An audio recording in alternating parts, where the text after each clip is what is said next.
had to do the about part, but most of y'all know me, so I teach math at the high school. I have Algebra 1 this year. Also have the special ed math. I'm married. My husband also teaches here at the district, like 3 doors down. And we have 4 daughters and 3 furry babies, as you can see from our pictures up there. I'm kind of new to the technology thing. Last year when we did the Digital Fluency 1 was really the first time trying to incorporate it. A lot of times when I try, I don't do well. And as it's been brought up before, those of us that are good students are not the best when we don't have it clear-cut, step-by-step, do this, do this, do this. And since you can't really do that with this kind of stuff, I kind of struggle with it a bit. So my project is about, well, let me go back to our guiding question prop so you can see. It's actually kind of guiding questions because I'm not an English major and I was not able to word it in a way to where I could ask just one question. So my questions are, do students' appearance affect their and others' learning? Does standardized dress really improve school performance? Is it necessary? And then I just to give you something to think about, posted a picture here, and I'm asking, are these non-standardized clothing distractions to learning?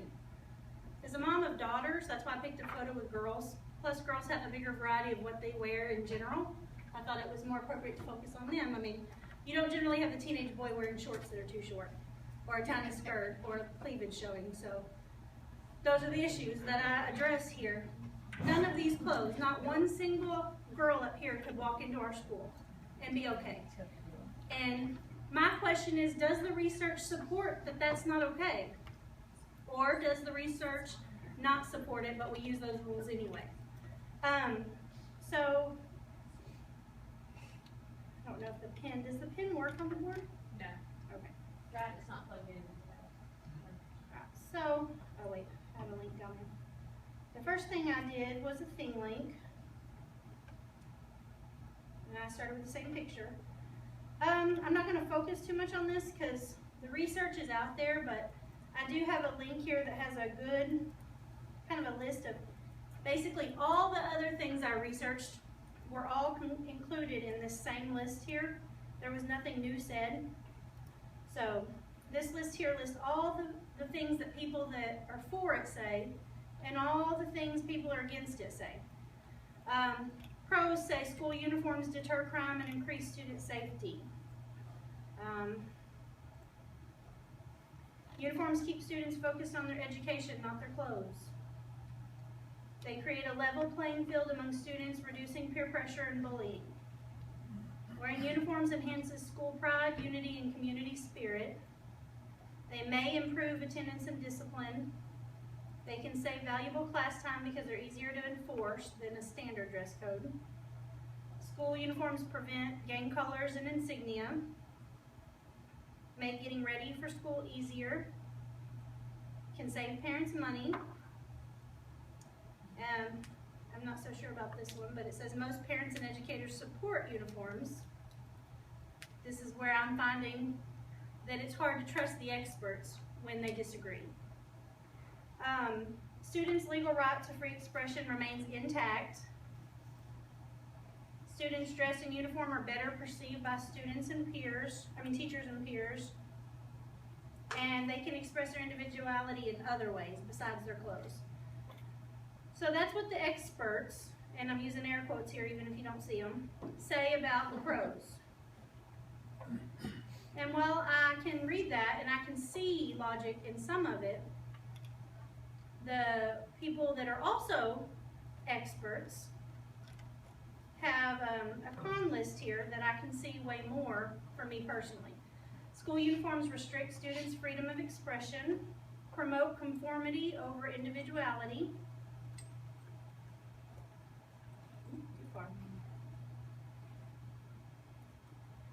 School uniforms may increase violent attacks and lower academic achievement. I don't know that I buy that one either. I'm not so sure how having a uniform makes you more violent, even though I don't like uniforms. But somewhere out there, there's an expert that thinks this is true. Key findings used to tout the benefits are questionable. School uniforms emphasize the socioeconomic divisions that they are supposed to eliminate. I know in commerce, everybody that y'all work here, y'all know that this is a predominantly poor district. They thought that standardized dress would make it to where you couldn't see that. But when you have a kid that wears the same 2 outfits over and over again, the kids see that. And the experts here agree. Clearly, though, the experts on the other side disagree. Students oppose school uniforms. Uniforms may have a detrimental effect on students' self-image. And I'll actually have a quote from one of our parents here in the district that goes along with this at the end. Focusing on uniforms takes attention away from finding genuine solutions to problems. The push for uniforms is driven by commercial interests rather than educational ones. Parents should be free to choose their children's clothes. Uniforms in public schools undermine the promise of a free education by imposing an extra expense. School uniforms may delay transition into adulthood. I actually read a study that's focused on that one specifically. They said that finding their way in their teen years and learning what's appropriate and learning what's acceptable and learning how to determine what that is in a given situation. What's appropriate in one scenario may not be appropriate in another. That's part of them growing up. If you take that away, when they get out to college and to the real world, they haven't learned that yet. And so then they have to learn it when they should have already learned it by then. You know, they have to learn all over again what's appropriate in a work environment versus what's appropriate at the club. You know, so that's just one way to look at that. And again, while I have an obvious opinion about this, I hope that my research and everything was unbiased because I was trying to show both sides of it. This is the survey that I sent out. I was not able to send it to the entire district. I was not allowed to do that. So I sent it on Facebook and Twitter to anybody that wanted to sign up, and I sent it to all of my students and their parents. But I was not allowed to send it to the whole district. It asks, you know, what you are based on a parent, teacher, student, administrator, community member, that kind of stuff. What school, campuses you're at. It asks about how you feel about it. Hate it, it's okay, but would rather not have it. Neutral, like it, but would be okay without it, and love it. And the questions about whether they liked it or not, if they didn't, was it because of lack of enforcement? Because it was too strict or hard to find clothing? Was it too expensive to buy 2 sets of clothing? Because we all know they're not wearing their polos and khakis when they leave school. If they're going to go hang out with their friends, they need other clothes. Is it unnecessary to a productive school environment? Did we really even need it? And does it not allow students to adequately express themselves? I gave them a chance for comments here, and I'll show you some of those in a minute. And if you do like it, or you do think it's effective or reasonable, is it because it simplifies the routine? Does it improve classroom behavior, school pride, or respect between the students? How about school security and safety, if that's an issue? Or do you believe it limits distractions in the classroom? So this is just a blank one. I've got the results. I want to shift gears for a minute and discuss it not as a teacher, but as a parent. Because as we mentioned a minute ago, I'm a parent of a student at every campus besides the one I teach at. So there are Campbells everywhere in this district. Except for this, after this year, we won't have any more at CES. They'll be done. We'll be so sad. Y'all got them for a lot of years. But. Maybe, that just depends. How Okay. they keep one. Okay. I'm not sure why it's not showing all of it. Hey, if I couldn't keep the 2 oldest, keep the other. I've got a picture here of some kids in standardized dress, and I think we could all agree that these kids look appropriate. They look nice in their standardized dress. But I would also like to point you into some photos of my children in standardized dress. Now, I did not use the twins for this, because for those of you that know them, they are actually fairly average build. They're big for their age. I mean, they're bigger than a lot of 8-year-olds, but they're proportioned to where these clothes fit them fine. So I can't really complain on their benefit. But if you've ever met Genesis or Trinity, it's a little different. I should have been hitting that button. All right, this is Genesis wearing school appropriate clothes. Do you see that her pants are not capris? So I have a choice. I buy clothes that fit her, that are 6 inches above her ankle, or I buy clothes that are long enough and we have to cinch them so tightly that she looks like she's wearing someone's old hand-me-downs. Now that she's getting older, I will say hers is getting a little bit better. She's starting to develop her curves and stuff, so things don't just fall off. But without that belt cinching, those pants fell off when she took 2 steps. But they were long enough, but just barely. They came right to the ankle. This is her in an outfit that fits her perfectly. Yet she's not allowed to step foot in the building wearing that unless it's an alternative dress day. I personally, as a mother, as a teacher, I do not understand how this is a distraction or deemed inappropriate, yet our district has. They deem that she can't do this. Something is wrong with this outfit, and I don't see it. I would like you to go out and try to buy a 000 with a 35-inch inseam. Have fun. You know, not only will you spend your time going to 18 different stores in one day and coming home with 1 pair of pants, you will also have to spend a lot more money on those clothes. But as I said, it's getting better for her. Now let's look at Trinity. Looks fine, right? She looks like that list of kids at the beginning. Appropriate clothes, they fit her. Let's look a little closer. Lord forbid she raise her hand in school. Now let's try on a pair of pants here that actually fits, lengthwise. It's so much worse. Those pants are literally too big for Genesis, who is 5'7". But they're just barely long enough for Trinity, who is 5 foot tall. The pants on the left are too small for her 8-year-old sisters, but they fit her, but they're this much too short. So, in the summer, it's okay. I don't know if y'all have seen them, but most of the time when you see my daughters wearing capris, they're really pants. What happens when it comes to wintertime? They get to freeze, or they get to look like nothing that they've gotten was bought for them, that it was handed down. And, you know, when I work hard to buy them nice things, I don't want them to look like they got the hand-me-downs from the kid down the street, because they didn't, but that's what they appear like. Here's Trinity in an outfit that actually fits her. Again, I see nothing wrong with this outfit. As a parent, I would rather spend my money on clothes that make her look good, make her feel good, and show some of her personality. Those of you that know Trinity, owls are her favorites. This outfit cost me probably 1/3 of what a school outfit did. And she loves it, but she can't wear it to school. She is 5 foot tall and weighs 60 pounds. Literally. No exaggeration there. So that's just a parent's view of that. We can send it to your passion. Yeah. Like I said, I didn't include the twins because their clothes fit okay. I mean, sometimes pants are a little short, but not like the other girls. Alright, so that leads me to figuring out how to get back. Okay. Me and laptops don't get along. I miss a mouse. Alright, so I included my digital fluency badges. I know that doesn't apply to this, but they're on here on our webpage. The surveys that we sent out to as many people as I could. Again, it wasn't district-wide. Wasn't allowed to. This is the results. 50% hate it. 16.7% think it's okay, but they'd rather be without it. 8% or 8.3% were neutral. 20.8% liked it, but would be okay if we had regular clothes. And, oh, that one didn't show up. I don't know how many percent that is. Whatever that is, 50,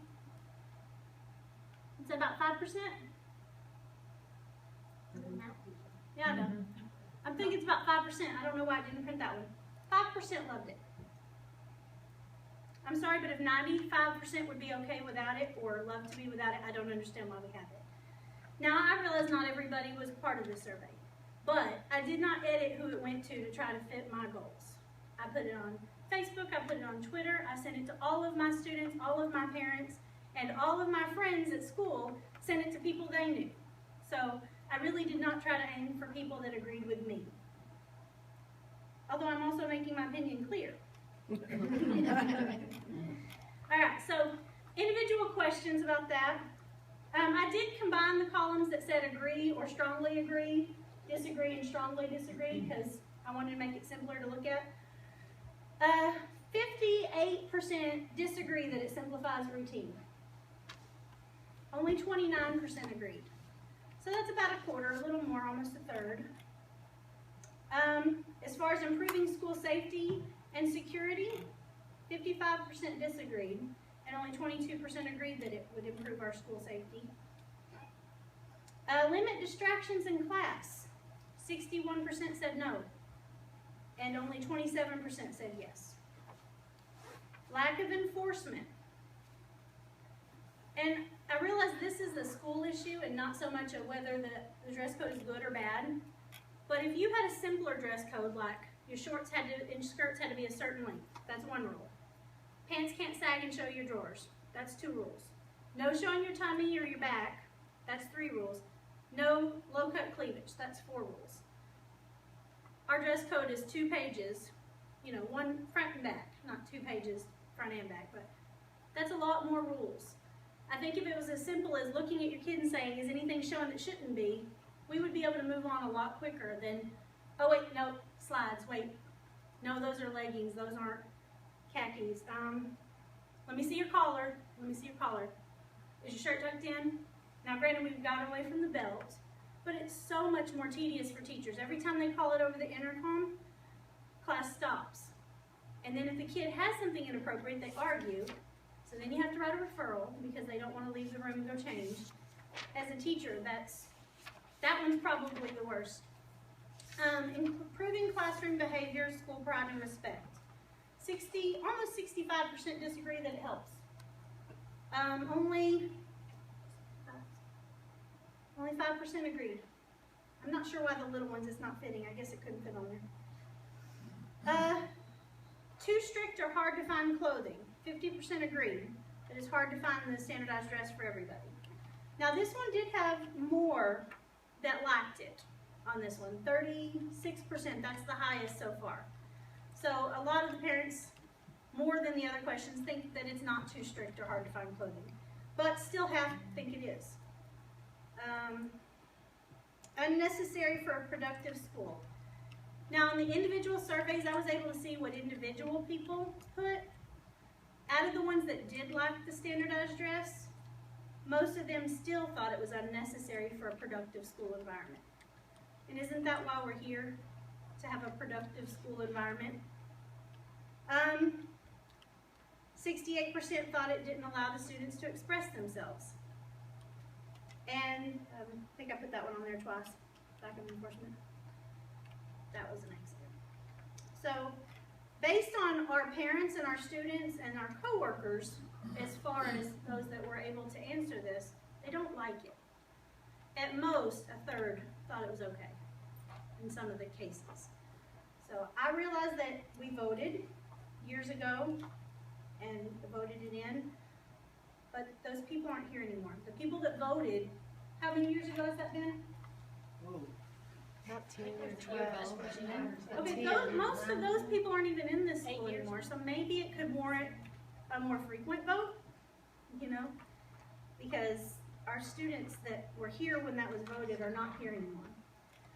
Alright, so I kind of want to shift gears because mine wasn't just about standardized dress, although in commerce that's a big issue, so I focused mostly on that, but it's just about their appearance in general. So I show a little picture of a boy here with a blue mohawk. That's not allowed.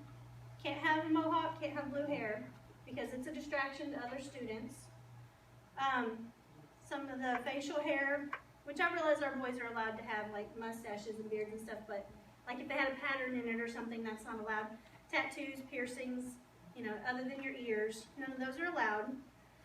To me, and I realize that a lot of you may not agree with this one, because this is the parallel I make. This is going with the assumption that people with extreme styles are to blame for other students' behavior. They're a distraction, so I'm out of control. I can't control how I behave in class. I couldn't help but look at him, so I'm not paying attention to my teacher. The parallel I draw with that is like saying that if your shorts are too short, then it's not my fault that I'm going to harass you or assault you because you were a distraction. I'm not in control of my own behaviors, and that's not okay. So I don't understand why it's okay to say you can't have anything distracting going on in class because other kids aren't in control of their behaviors, but we would never say it was okay for a boy to assault a girl because her shorts were too short. He's not in control of his own behaviors. That's the same to me. I realize one is much worse, but it's the same thing, not holding kids accountable for their own behaviors, blaming it on someone else. And I don't think that that's okay. Last but not least is our reflection. And this is where I put some of the comments, not just the answers to the questions, but the comments left by our parents and our students.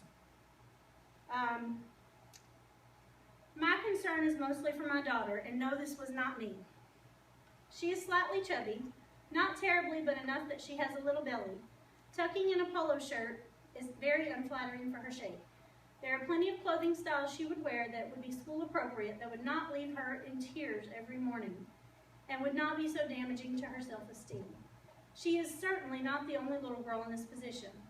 I would never want her feelings of self-worth to be tied to appearance. However, we all know we feel better about ourselves when we feel like we look our best, and children can be unkind.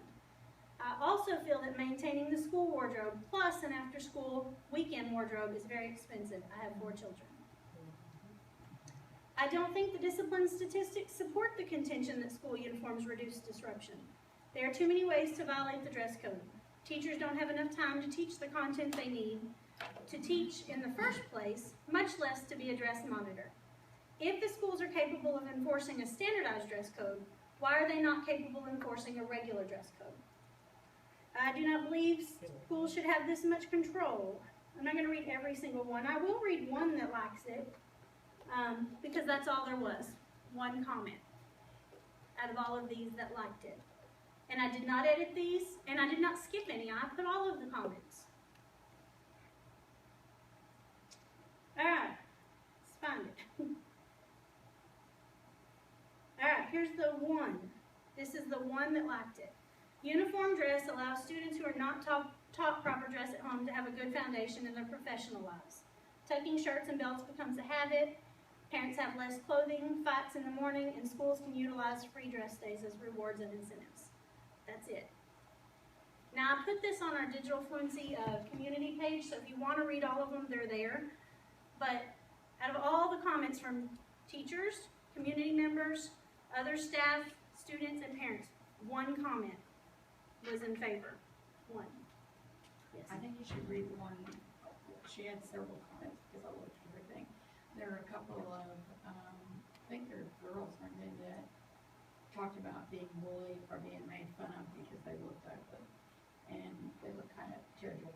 Yeah, this one, you can tell this girl, and I'm assuming girl based on the way she speaks, doesn't write the best, but says, I believe dress code is unnecessary. It is ridiculous. Yes, I know there are certain issues that us teenagers will do that grown-ups don't like. Girls' shirts will be too low or shorts too short, guys sag too much. I get it, but we are teenagers, and taking away our freedom of expression because one girl let her butt hang out or a guy's pants were to his knees isn't going to help. Not everybody did the inappropriate things that caused dress code, so why should we all have to suffer? And not all of us are rich. We can't afford to buy sets of clothes every year, and if you don't look perfect in the clothes, you get judged. If you look bad, they're going to let you know. It shows all of my body issues that I hate. It shows all of my flaws. I at least thought I'd actually feel pretty in high school, but I don't. I feel ugly because of this stupid dress code. I want my freedom back with my clothes. I'm tired of having to look the same every day. I want to feel like a girl again. And I want that for my senior year, which is getting close. I'm known as the girl who wears the same clothes every day because I don't have enough money to buy anything, and because I feel insecure about myself and the others. I strongly suggest that dress code be removed because it's not who any of us are, and it's horrible and stressful to deal with. Out of the mouths of babes. So unless you have any questions, I'll end on that.